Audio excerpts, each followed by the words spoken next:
Szerbusztok!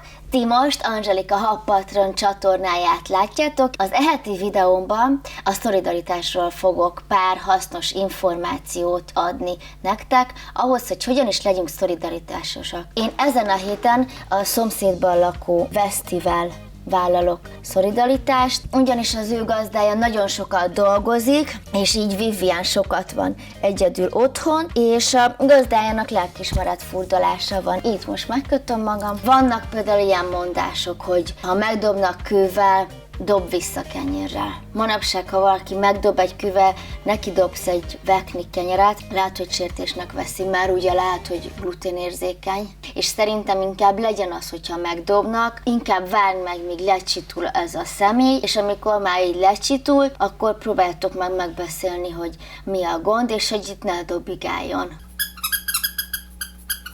Az emberiség nagy része két részre van osztva. Vannak a férfiak és a nők. Ha mondjuk például te egy férfi vagy, egyszerűen csak egy hétig hordjál betételt, bátrabbak használhatnak tampont. Például a szegények nem tudnak a gazdagokkal szolidaritást vállalni, mert ahhoz ugye pénz kéne nekik, de a gazdagok meg nem adnak nekik pénzt, úgyhogy ezzel automatikusan kizárják magukat szegény gazdagok. Vannak történelmileg ismert személyiségeink, például Poncinus, Pilátus, ők ketten a Jézusnak így kimondták rá az ítéletet, hogy egyszer neked kell ítélkezned, egyszerűen mosd meg a kezed, mert akkor már jó vagy. Ez például egyébként nem igazi kolbász, hanem vegán, úgyhogy majd most én, hogy szolidaritálok a Vesztivel, megpróbálom rávenni, hogy ő meg szolidaritáljon velem, mert majd ezt megkóstoltatom vele. Például ott vannak a vidékiek, meg a városiak. Ki kell cserélni a két népséget. Vidéki, tanyasi embereket fel kell küldeni a büdös, koszos levegőjű, hangos városba, a városiakat pedig le kell küldeni a pusztára, a semmi közepén a tanyába.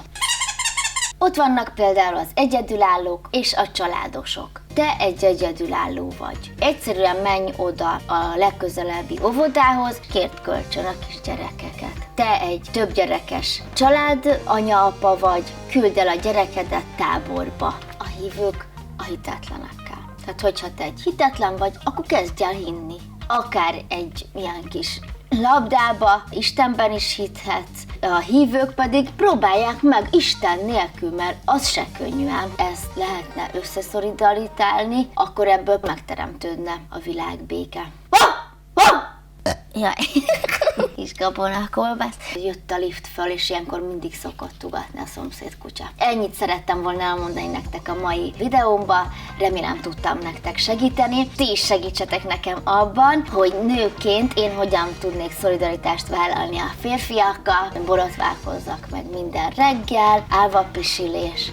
Ha gondoljátok, akkor pedig iratkozzatok fel, vagy nyomjátok meg majd utána meg a kis csengőt mellette, hogy értesülhessetek, hogy mikor lesz kész egy újabb videó. Szervusztok!